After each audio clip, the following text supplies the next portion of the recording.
ಸ್ನೇಹಿತರೆ ಎಲ್ಲರಿಗೂ ನಮಸ್ಕಾರ. ಈ ಒಂದು ಯೋಜನೆ ಏನಾದ್ರೂ ಜಾರಿ ಆದ್ರೆ ಖಂಡಿತವಾಗ್ಲೂ ಮಹಿಳೆಯರಿಗೆ ಒಂದು ಗುಡ್ ನ್ಯೂಸ್ ಅಂತಾನೆ ಹೇಳ್ಬೋದು. ಯಾಕೆ ಅಂದ್ರೆ ಈ ಒಂದು ಯೋಜನೆ ಜಾರಿ ಆದ್ರೆ ಮಹಿಳೆಯರಿಗೆ ಇನ್ನೂ ಕೂಡ ಹಣಕಾಸಿನಲ್ಲಿ ತುಂಬಾ ಸಹಾಯ ಆಗುತ್ತೆ. ಸೊ ಏನು ಯೋಜನೆ ಅಂತ ನೀವು ಕೇಳ್ತಿರ್ಬೋದು. ಗೃಹಲಕ್ಷ್ಮಿ ಯೋಜನೆ ರೀತಿನೇ ಅಂದ್ರೆ ಕರ್ನಾಟಕ ಸರ್ಕಾರದಿಂದ ಈಗೇನು ಪ್ರತಿ ತಿಂಗಳು 2,000 ರೂಪಾಯಿ ಕೊಡ್ತಾ ಇದಾರಲ್ಲ ಗೃಹಲಕ್ಷ್ಮಿ ಯೋಜನೆ ಅಡಿಯಲ್ಲಿ. ಸೊ ಈ ರೀತಿನೇ ಒಂದು ಯೋಜನೆಯನ್ನ ಜಾರಿಗೆ ತರಬೇಕು ಅಂತ ಕೇಂದ್ರ ಸರ್ಕಾರ ಯೋಚನೆ ಮಾಡ್ತಾ ಇದೆಯಂತೆ. ಗೃಹಲಕ್ಷ್ಮಿ ಯೋಜನೆ ರೀತಿಯಲ್ಲೇ ಮಹಿಳೆಯರಿಗೆ ನೇರವಾಗಿ ಹಣವನ್ನ ಜಮೆ ಮಾಡುವಂತಹ ಯೋಜನೆಯನ್ನ ಜಾರಿಗೆ ತರಬೇಕು ಅನ್ನುವಂತಹ ಮಾತುಕತೆ ನಡೀತಾ ಇದೆಯಂತೆ. ಅದರ ಯೋಜನೆಯನ್ನು ಕೂಡ ಮಾಡ್ತಾ ಇದ್ದಾರಂತೆ. ಸೊ ಈ ಒಂದು ಯೋಜನೆ ಏನಾದ್ರೂ ಜಾರಿ ಆದ್ರೆ ಮಹಿಳೆಯರಿಗೆ ಕರ್ನಾಟಕ ಸರ್ಕಾರದಿಂದನೂ ಕೂಡ ಹಣ ಸಿಗುತ್ತೆ, ಹಾಗೇನೆ ಕೇಂದ್ರ ಸರ್ಕಾರದಿಂದನೂ ಕೂಡ ಹಣ ಸಿಗುತ್ತೆ. ಸಂಪೂರ್ಣ ಮಾಹಿತಿಯನ್ನ ತಿಳಿಸ್ಕೊಡ್ತೀನಿ. ಅದಕ್ಕಿಂತ ಮುಂಚೆ ನೀವೇನಾದ್ರೂ ನಮ್ಮ ಚಾನಲ್ಗೆ ಸಬ್ಸ್ಕ್ರೈಬ್ ಮಾಡ್ಕೊಂಡಿಲ್ಲ ಅಂದ್ರೆ ಉಚಿತವಾಗಿ ಚಾನಲ್ಗೆ ಸಬ್ಸ್ಕ್ರೈಬ್ ಮಾಡ್ಕೊಳ್ಳಿ. ಹಾಗೆ ಪಕ್ಕದಲ್ಲಿರುವಂತಹ ಬೆಲ್ ಐಕನ್ ಕ್ಲಿಕ್ ಮಾಡ್ಕೊಂಡು ಅಲ್ಲಿರುವಂತಹ ಆಲ್ ಆಪ್ಷನ್ ಅನ್ನ ಸೆಲೆಕ್ಟ್ ಮಾಡಿ. ಇದರಿಂದ ನಾವು ಮಾಡುವಂತಹ ಪ್ರತಿಯೊಂದು ವಿಡಿಯೋ ನೋಟಿಫಿಕೇಶನ್ ನಿಮಗೆ ಬರುತ್ತೆ. ಸ್ನೇಹಿತರೆ ವಿಡಿಯೋವನ್ನ ಕಂಟಿನ್ಯೂ ಮಾಡೋಣ. ಓಕೆ ಸ್ನೇಹಿತರೆ, ಕರ್ನಾಟಕದಲ್ಲಿ ಕಾಂಗ್ರೆಸ್ ಪಕ್ಷ ಏನು ಜಾರಿಗೆ ತಂದಿರುವಂತಹ ಗೃಹಲಕ್ಷ್ಮಿ ಯೋಜನೆ ಏನಿದೆ, ಸೊ ಇದೇ ರೀತಿನೇ ಒಂದು ಯೋಜನೆಯನ್ನ ಜಾರಿಗೆ ತರಬೇಕು ಅಂತ ಕೇಂದ್ರ ಸರ್ಕಾರದಿಂದಲೂ ಕೂಡ ಮಾತುಕತೆ ನಡೀತಾ ಇದೆಯಂತೆ. ಆ ಒಂದು ಯೋಜನೆನೂ ಕೂಡ ಇದೆಯಂತೆ. ಸೊ ಈ ರೀತಿಯಾಗಿರುವಂತಹ ಮಾಹಿತಿ ಮೂಲಗಳ ಪ್ರಕಾರ ಮಾಹಿತಿ ಸಿಕ್ಕಿರುವಂತದ್ದು. ಈ ಒಂದು ನ್ಯೂಸ್ ಬಹಳಷ್ಟು ನ್ಯೂಸ್ ಚಾನೆಲ್ಗಳಲ್ಲೂ ಕೂಡ ಬಂದಿದೆ, ಮತ್ತೆ ಪ್ರಿಂಟ್ ಮೀಡಿಯಾ ಹಾಗೇನೆ ಡಿಜಿಟಲ್ ಮೀಡಿಯಾದಲ್ಲೂ ಕೂಡ ಬಂದಿದೆ. ಪ್ರೂಫ್ ಬೇಕಾದ್ರೆ ನಿಮ್ಗೆ ಇಲ್ಲಿ ಕೊಡ್ತೀನಿ, ನೀವು ನೋಡಬಹುದು. ಕೇಂದ್ರದ ಹಣಕಾಸು ಸಚಿವೆಯಾಗಿರುವಂತಹ ನಿರ್ಮಲಾ ಸೀತಾರಾಮನ್ ಅವರು ಈ ರೀತಿಯಾಗಿರುವಂತಹ ಯೋಜನೆಯನ್ನ ಮಧ್ಯಮ ವರ್ಗದ ಜನರಿಗೆ ಹಾಗೇನೆ ಬಡವರಿಗೆ ತರಬೇಕು ಅನ್ನುವಂತಹ ಯೋಜನೆಯನ್ನ ಹಾಗೇನೆ ಮಾತುಕತೆಯನ್ನು ಕೂಡ ಮಾಡಿದ್ದಾರೆ ಅನ್ನುವಂತಹ ಮಾಹಿತಿ ಇದೆ. ಹಾಗಾದ್ರೆ ಈ ಒಂದು ಯೋಜನೆ ಯಾವಾಗ ಜಾರಿಗೆ ಆಗಬಹುದು ಅಂತ ನೋಡೋದಾದ್ರೆ ಎಲ್ಲ ಅಂದ್ಕೊಂಡಂತೆ ಆದ್ರೆ ಇದೇ ಫೆಬ್ರವರಿ 1ನೇ ತಾರೀಕು ಕೇಂದ್ರ ಸರ್ಕಾರ ಏನ್ ಬಜೆಟ್ ಮಂಡನೆ ಮಾಡುತ್ತೆ, ಸೊ ಆಗ ಈ ಒಂದು ಯೋಜನೆಯನ್ನ ಘೋಷಣೆ ಮಾಡುವಂತಹ ಸಾಧ್ಯತೆ ಇದೆ. ಜಾರಿಗೆ ಅಲ್ಲ, ಘೋಷಣೆ ಮಾಡುವಂತಹ ಸಾಧ್ಯತೆ ಇದೆ. ಅದಾದ್ಮೇಲೆ ಈ ಒಂದು ಯೋಜನೆಯನ್ನ ಜಾರಿಗೆ ತರುವಂತಹ ಸಾಧ್ಯತೆನೂ ಕೂಡ ಇದೆ ಅಂತ ಮಾಹಿತಿ ಇರುವಂತದ್ದು. ಅಂದ್ರೆ ಕರ್ನಾಟಕ ಸರ್ಕಾರ ಗೃಹಲಕ್ಷ್ಮಿ ಯೋಜನೆ ಯಾವ ರೀತಿ ಆಯ್ತು ಅಂದ್ರೆ, ಸೊ ಮೊದಲು ಘೋಷಣೆಯನ್ನ ಮಾಡಿದ್ರು, ಅಂದ್ರೆ ವಿಧಾನಸಭಾ ಎಲೆಕ್ಷನ್ಗೆ ಮುಂಚೆ ಮೊದಲು ಘೋಷಣೆಯನ್ನ ಮಾಡಿದ್ರು. ನಾವು ಬಂದ್ರೆ 2,000 ರೂಪಾಯಿ ಪ್ರತಿ ಯಜಮಾನಿಗೆ ಕೊಡ್ತೀವಿ ಅಂತ ಹೇಳಿದ್ರು. ಅದಾದ್ಮೇಲೆ ಅರ್ಜಿಯನ್ನ ಸಲ್ಲಿಸೋದಕ್ಕೆ ಅವಕಾಶವನ್ನು ಕೊಟ್ರು. ಅದಾದ್ಮೇಲೆ ಕೆಲವು ದಿನಗಳ ನಂತರ ಹಣವನ್ನ ಹಾಕೋದಕ್ಕೆ ಒಂದು ದಿನಾಂಕವನ್ನ ನಿಗದಿ ಮಾಡಿ ಆ ಒಂದು ತಿಂಗಳಿಂದ ಹಣವನ್ನ ಹಾಕ್ತಾ ಬರ್ತಾ ಇದ್ದಾರೆ. ಸೊ ಈ ರೀತಿಯಾಗಿನೇ ಒಂದ್ ವೇಳೆ ಏನಾದ್ರೂ ಮುಂದಿನ ತಿಂಗಳು ಫೆಬ್ರವರಿ 1ನೇ ತಾರೀಕು ನಡೆಯುವಂತಹ ಏನು ಕೇಂದ್ರ ಸರ್ಕಾರದ ಬಜೆಟ್ ಮಂಡನೆ ಇದೆ, ಆ ಒಂದು ಬಜೆಟ್ ಮಂಡನೆಯಲ್ಲಿ ಏನಾದ್ರೂ ಈ ಒಂದು ಯೋಜನೆಯನ್ನ ಏನಾದ್ರೂ ಘೋಷಣೆ ಮಾಡಿದ್ರೆ, ಜಾರಿಗೆ ತರುವಂತಹ ಉದ್ದೇಶದಿಂದ ಈ ಘೋಷಣೆ ಮಾಡಿದ್ರೆ, ಸೊ ಆಗ ಎಲ್ಲ ಮಹಿಳೆಯರು ಕೂಡ ಇದರಿಂದ ಒಂದ್ ರೀತಿ ಗುಡ್ ನ್ಯೂಸ್ ಸಿಗುತ್ತೆ ಅಂತಾನೆ ಹೇಳ್ಬೋದು. ಇದರಿಂದ ಕೂಡ ಹಣ ಸಿಗುತ್ತೆ ಅಂತಾನೆ ಹೇಳ್ಬೋದು. ಆದ್ರೆ ಇನ್ನು ಸ್ಪೆಸಿಫಿಕ್ ಆಗಿ ಇಲ್ಲಿ ಎಷ್ಟು ಹಣವನ್ನ ಕೊಡ್ತೀವಿ ಅಂತ ಹೇಳಿಲ್ಲ. ಇವಾಗ ಗೃಹಲಕ್ಷ್ಮಿ ಯೋಜನೆ ಅಂದ್ರೆ 2,000 ರೂಪಾಯಿ ಸಿಗುತ್ತೆ ಅಂತ ಗೊತ್ತು, ಆದ್ರೆ ಇಲ್ಲಿ ಇನ್ನೂ ಕೂಡ ಘೋಷಣೆ ಮಾಡಿಲ್ಲ ಎಷ್ಟು ರೂಪಾಯಿ ಸಿಗುತ್ತೆ ಅಂತ. ನನ್ನ ಪ್ರಕಾರ ನೋಡೋದಾದ್ರೆ, ಪ್ರಾಕ್ಟಿಕಲ್ ಆಗಿ ನೋಡೋದಾದ್ರೆ ಒಂದು 2,000 ರೂಪಾಯಿಗಿಂತ ಜಾಸ್ತಿ ಕೊಡ್ತಾರೆ ಅಂತಾನೆ ಹೇಳ್ಬೋದು. ಯಾಕಂದ್ರೆ ಅವ್ರಿಗೆ ಬೆನಿಫಿಟ್ ಇದೆ. ರಾಜಕೀಯನೂ ಕೂಡ ಗಮನದಲ್ಲಿ ಇಟ್ಕೊಂಡು ಈ ಒಂದು ಹಣವನ್ನ 2,000 ರೂಪಾಯಿಗಿಂತ ಜಾಸ್ತಿ ಕೊಡುವಂತಹ ಸಾಧ್ಯತೆ ಇದೆ ಅನ್ನುವಂಥದ್ದು ನನ್ನ ಪ್ರಕಾರ. ಸೊ ಗೊತ್ತಿಲ್ಲ ಎಷ್ಟು ರೂಪಾಯಿ ಕೊಡ್ತಾರೆ, ಇನ್ನು ಕೂಡ ನಿಗದಿ ಮಾಡಿಲ್ಲ. ಸೊ ಈ ಒಂದು ಯೋಜನೆಯ ಹೆಸರು ಕೂಡ ಇಲ್ಲಿ ನಿಗದಿ ಮಾಡಿಲ್ಲ, ಅಂದ್ರೆ ಹೆಸರನ್ನು ಕೂಡ ಇಟ್ಟಿಲ್ಲ. ಸೊ ಏನ್ ಹೆಸರು ಇಡ್ತಾರೆ ಅದು ಕೂಡ ಇನ್ನು ಘೋಷಣೆ ಮಾಡಿಲ್ಲ. ಸೊ ಈಗಂತೂ ರಾಜಕೀಯ ಪಕ್ಷಗಳು ಎಲೆಕ್ಷನ್ ಬಂದ್ರೆ, ಅದು ವಿಧಾನಸಭಾ ಎಲೆಕ್ಷನ್ ಆಗಿರ್ಬೋದು, ಲೋಕಸಭಾ ಎಲೆಕ್ಷನ್ ಆಗಿರ್ಬೋದು, ಅಥವಾ ಲೋಕಲ್ ಎಲೆಕ್ಷನ್ ಆಗಿರ್ಬೋದು, ಸೊ ಈ ಒಂದು ಗ್ಯಾರಂಟಿ ಯೋಜನೆಗಳನ್ನೇ ಮೇನ್ ಆಗಿ ಕಾನ್ಸಂಟ್ರೇಷನ್ ಮಾಡಿ ಸೊ ಇಬ್ರು ಕಡೆನೆ ಫೋಕಸ್ ಮಾಡ್ತಾ ಇದಾರೆ. ಅಂದ್ರೆ ಈಗ ಬಿಜೆಪಿ ಆಗ್ಲಿ ಕಾಂಗ್ರೆಸ್ ಆಗ್ಲಿ, ಸೊ ಯಾವುದೇ ಒಂದು ಪಕ್ಷ ಎಲೆಕ್ಷನ್ ಹತ್ರ ಬಂತು ಅಂದ್ರೆ, ಸೊ ಈಗ ಒಂದು 2023ರಿಂದ ಎಲ್ಲರೂ ಕೂಡ ಈ ಒಂದು ಗ್ಯಾರಂಟಿ ಯೋಜನೆಗಳನ್ನ ಕೊಡೋದಕ್ಕೆ ಸ್ಟಾರ್ಟ್ ಮಾಡಿದ್ದಾರೆ. ಅಂದ್ರೆ ಫ್ರೀ ಆಗಿ ಒಂದು ಸ್ಕೀಮ್ ಗಳನ್ನ ಕೊಡುವಂತ ಸಾಧ್ಯತೆ ಇದೆ.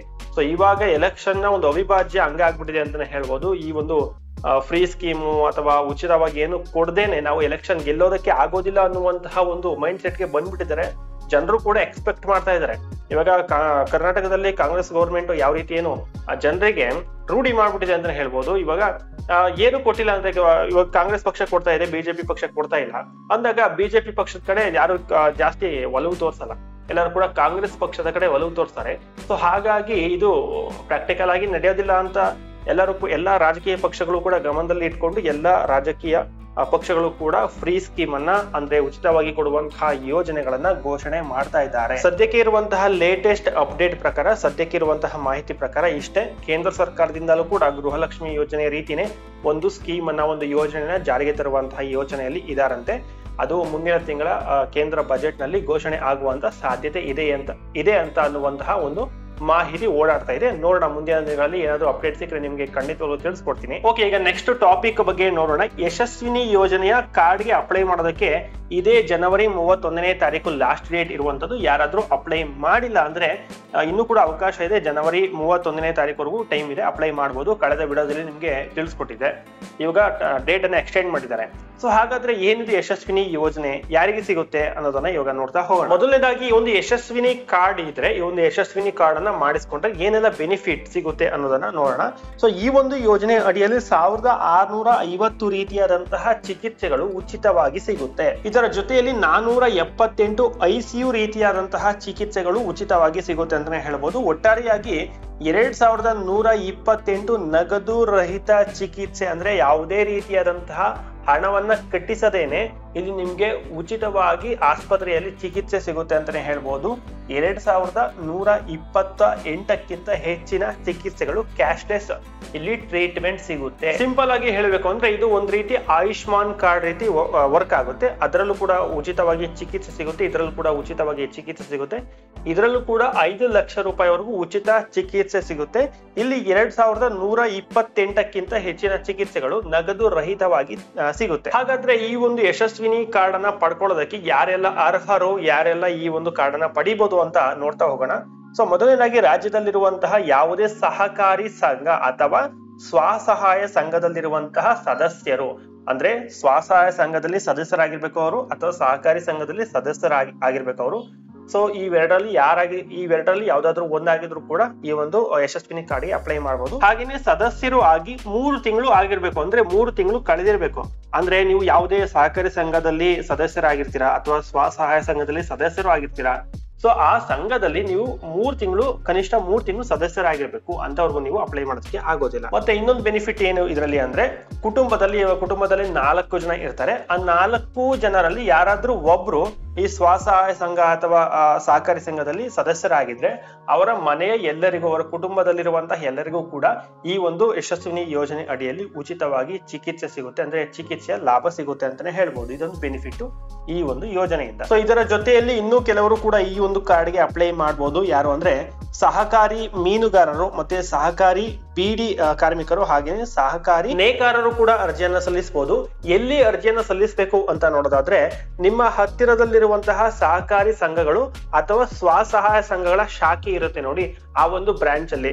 ಎಲ್ಲಿ ಅಂದ್ರೆ ಸ್ವಸಹಾಯ ಸಂಘ ಬ್ರಾಂಚ್ ಅಲ್ಲಿ ಇರುತ್ತೆ ನಿಮ್ಮ ಹತ್ತಿರದಲ್ಲಿ, ಅಥವಾ ಸಹಕಾರಿ ಸಂಘಗಳ ಬ್ರಾಂಚ್ ಅಥವಾ ಒಂದು ಕಚೇರಿ ಏನಿರುತ್ತೆ ಅಲ್ಲಿ ಹೋಗಿ ನೀವು ಅರ್ಜಿಯನ್ನ ಸಲ್ಲಿಸಬೇಕು. ಡಾಕ್ಯುಮೆಂಟ್ಸ್ ಗಳು ಏನೇನು ಬೇಕಾಗುತ್ತೆ ಅಂತ ನೋಡೋದಾದ್ರೆ, ಮೊಬೈಲ್ ನಂಬರ್ ಬೇಕಾಗುತ್ತೆ, ಹಾಗೇನೆ ರೇಷನ್ ಕಾರ್ಡ್ ಬೇಕಾಗುತ್ತೆ, ಪ್ರತಿಯೊಬ್ಬರ ಸದಸ್ಯರ ಆಧಾರ್ ಕಾರ್ಡ್, ಎಲ್ಲರ ನಿಮ್ಮ ಕುಟುಂಬದಲ್ಲಿ ಎಷ್ಟು ಜನ ಇದ್ದೀರಾ ಎಲ್ಲರ ಒಂದು ಆಧಾರ್ ಕಾರ್ಡ್ ಬೇಕಾಗುತ್ತೆ. ಪ್ರತಿಯೊಬ್ಬರ ಸದಸ್ಯರ 2 ಪಾಸ್ಪೋರ್ಟ್ ಸೈಜ್ ಫೋಟೋ, ನಿಮ್ಮ ಮನೆಯಲ್ಲಿರುವಂತಹ ಎಲ್ಲಾ ಸದಸ್ಯರ ಪಾಸ್ಪೋರ್ಟ್ ಸೈಜ್ ಫೋಟೋ ಬೇಕಾಗುತ್ತೆ. ಮತ್ತೆ SC/ST ಆಗಿದ್ರೆ ಅವರ ಒಂದು ಕ್ಯಾಸ್ಟ್ ಸರ್ಟಿಫಿಕೇಟ್ ಬೇಕಾಗುತ್ತೆ. ಆ ಕ್ಯಾಸ್ಟ್ ಸರ್ಟಿಫಿಕೇಟ್ ಅಲ್ಲಿ RD ನಂಬರ್ ಇರಬೇಕು, ಅಂದ್ರೆ ಅವನು ಸರ್ಟಿಫಿಕೇಟ್ ನಂಬರ್ ಇರಬೇಕು.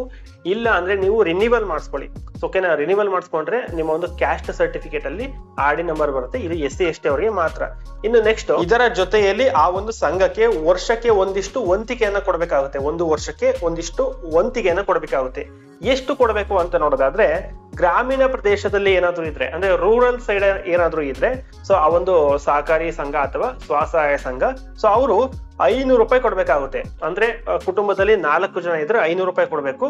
ಸೊ 4 ಜನಕ್ಕಿಂತ ಹೆಚ್ಚಿದ್ರೆ ಒಬ್ಬರಿಗೆ 100 ರೂಪಾಯಿನ ಕೊಡ್ಬೇಕಾಗುತ್ತೆ. 4 ಜನಕ್ಕಿಂತ ಹೆಚ್ಚಿದ್ರೆ ಒಬ್ಬರಿಗೆ 100 ರೂಪಾಯಿನ ಕೊಡ್ಬೇಕಾಗುತ್ತೆ.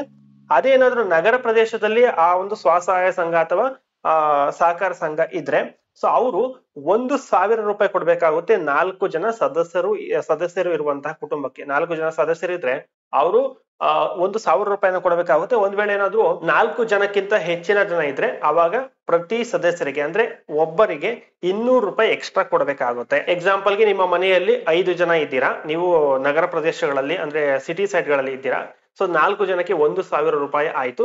ಸೊ ಇನ್ನ ಒಬ್ರು ಎಕ್ಸ್ಟ್ರಾ ಆದ್ರಲ್ಲ, ಆ ಒಂದು ಒಬ್ಬರಿಗೆ 200 ರೂಪಾಯಿನ ಎಕ್ಸ್ಟ್ರಾ ಕೊಡಬೇಕು. ಅದೇ ರೀತಿ ಏನಾದ್ರು 6 ಜನ ಇದ್ರೆ, ಸೊ ನೀವು ಅವಾಗ 400 ರೂಪಾಯಿ ಎಕ್ಸ್ಟ್ರಾ ಕೊಡ್ಬೇಕಾಗುತ್ತೆ, ಅಂದ್ರೆ ಒಬ್ಬರಿಗೆ 200 ರೂಪಾಯಿ ಕೊಡ್ಬೇಕಾಗುತ್ತೆ. ಸೊ ಇದಿಷ್ಟು ವರ್ಷಕ್ಕೆ ಕಾಂಟ್ರಿಬ್ಯೂಷನ್ ಮಾಡ್ಬೇಕಾಗಿರುವಂತದ್ದು, ಅಂದ್ರೆ ವಂತಿಕೆಯನ್ನು ಕೊಡಬೇಕಾಗಿರುವಂತದ್ದು. ಇದರ ಬಗ್ಗೆ ಹೆಚ್ಚಿನ ಡೀಟೇಲ್ಸ್ ಅನ್ನ ನಿಮ್ಗೆ, ಅಂದ್ರೆ ಈ ಒಂದು ಯೋಜನೆಯ ಬಗ್ಗೆ ನಿಮ್ಗೆ ಹೆಚ್ಚಿನ ಡೀಟೇಲ್ಸ್ ಅನ್ನ ಮುಂದಿನ ದಿನಗಳಲ್ಲಿ ತಿಳಿಸ್ಕೊಡ್ತೀನಿ. ಅಂದ್ರೆ ಹಾಸ್ಪಿಟಲ್ಗಳ ಲಿಸ್ಟ್ ಅನ್ನ ನೋಡೋದು ಹೇಗೆ, ಮತ್ತೆ ಬೆನಿಫಿಟ್ ಅಲ್ಲಿ ಪ್ಯಾಕೇಜ್ಗಳು ಏನೇನ್ ಸಿಗುತ್ತೆ, ಸೊ ಯಾವೆಲ್ಲ ಟ್ರೀಟ್ಮೆಂಟ್ ಗಳು ಸಿಗುತ್ತೆ ಈ ಒಂದು ಯೋಜನೆಯಿಂದ, ಇನ್ನು ಕೆಲವೊಂದಿಷ್ಟು ಇಂಪಾರ್ಟೆಂಟ್ ಪಾಯಿಂಟ್ಸ್ ಗಳು ಇದಾವೆ, ಪ್ರಮುಖವಾಗಿರುವಂತಹ ವಿಷಯಗಳು ಇದಾವೆ ಇದರಲ್ಲಿ. ಅದ್ರ ಬಗ್ಗೆ ನಿಮ್ಗೆ ನೆಕ್ಸ್ಟ್ ವಿಡಿಯೋದಲ್ಲಿ ತಿಳಿಸ್ಕೊಡ್ತೀನಿ. ಬೇಕು ಅಂದ್ರೆ ಕಾಮೆಂಟ್ ಮುಖಾಂತರ ತಿಳಿಸಿ. ಹೆಚ್ಚಿಗೆ ಕಾಮೆಂಟ್ ಬಂದ್ರೆ ಖಂಡಿತವಾಗ್ಲೂ ಡೆಡಿಕೇಟೆಡ್ ವಿಡಿಯೋ, ಸಪರೇಟ್ ವಿಡಿಯೋ ಮಾಡ್ತೀನಿ. ಈ ಕಾರ್ಡ್ಗೆ ಅರ್ಹತೆ ಇರುವಂತವ್ರು, ಎಲಿಜಿಬಲ್ ಇರುವಂತವ್ರು ಅರ್ಜಿಯನ್ನ ಸಲ್ಲಿಸಿ. ಈ ಒಂದು ಕಾರ್ಡಿನ ಬಗ್ಗೆ ನಿಮ್ಗೆ ಹೆಚ್ಚಿನ ಇನ್ಫಾರ್ಮೇಶನ್ ನೆಕ್ಸ್ಟ್ ವಿಡಿಯೋದಲ್ಲಿ ಕೊಡ್ತೀನಿ ಅಂತ ಹೇಳ್ತಾ ಥ್ಯಾಂಕ್ ಯು ಫಾರ್ ವಾಚಿಂಗ್. ಮುಂದಿನ ವಿಡಿಯೋದಲ್ಲಿ ಸಿಗೋಣ.